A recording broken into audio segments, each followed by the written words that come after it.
guys, welcome back to our channel. Today we wanted to show you one of our most requested videos, which is our drip tutorial. We always get so many questions around what our method is, so keep watching to find out. So here we are to start just melting our white chocolate. We're melting around 80 grams for our 6-inch cake that we've got today. We actually always use the supermarket's own brand of chocolate. You can use any, as this method would be the same for any chocolate that you use. We always use the microwave to melt our chocolate, so make sure that you're using a microwave safe bowl. Pop it in to start with for around 20 seconds and then give it a stir. Continue to do this until your chocolate is fully melted. Make sure you keep an eye on it though, because you don't want it to overheat and burn.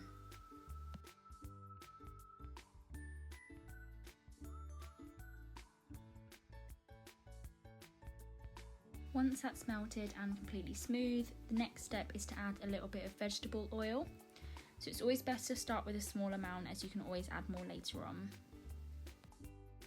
Make sure you give it a really good mix just so it doesn't separate and all comes together. I'm adding a little bit more oil because I do like the consistency to be a little bit thinner.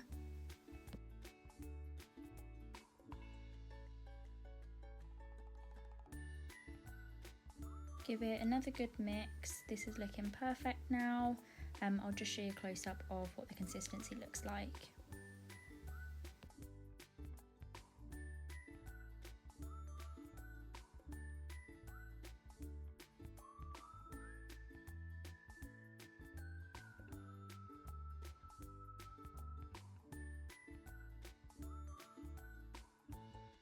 So after we've added the oil and got our desired consistency, the next step is to colour our chocolate.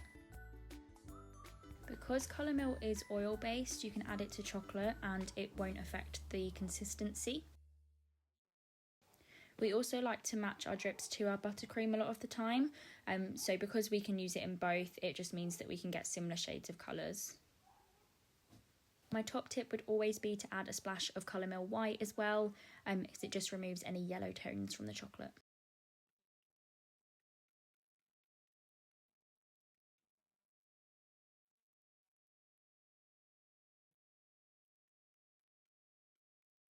Once you've got your desired colour, make sure you give it another good mix.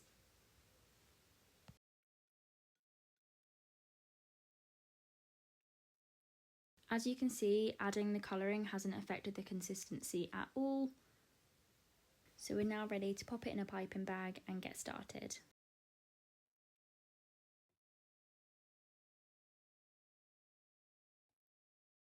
I always like to put my piping bag into a mug or a glass. It's a lot easier to pour and a lot less messy as well.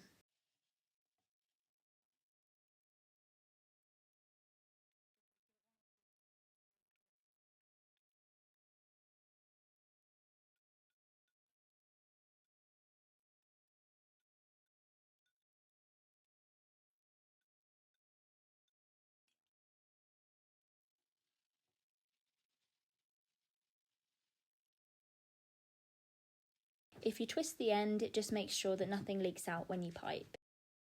When it comes to cutting the hole, always cut a small amount first. You can always cut more if you prefer a thicker drip. I always like to have a practice run on the top first.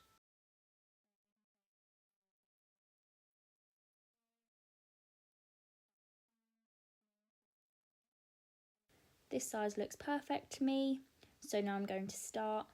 So I always start from the back of the cake. It's just in case if anything is wrong, I can then sort it. And it also allows me time to get my rhythm for when I get to the front.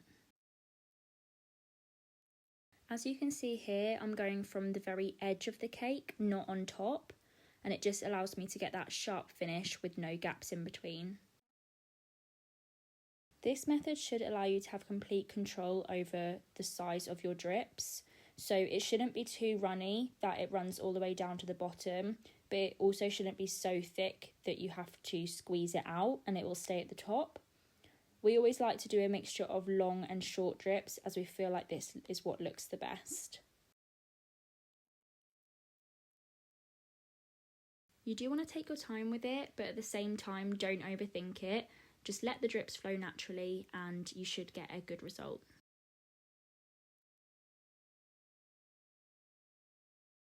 I like to use any chocolate that I've got left in the bag on top of the cake, so I just pop a little pool in the middle and then I use a spoon to bring it to the edge. Make sure you're super careful at this stage. All you want to do is bring the chocolate from the middle of the cake over to the outside. Just press the drip lightly and it will join together. You don't want to push any over, if not it will result in more drips going down. I just like to use the back of the spoon to create a simple swirl in the top of the cake, as it just looks a lot neater when decorating. So here's the finished result. I hope this video helps, and let us know if you try our method out. Let us know in the comments what else you'd like to see from us.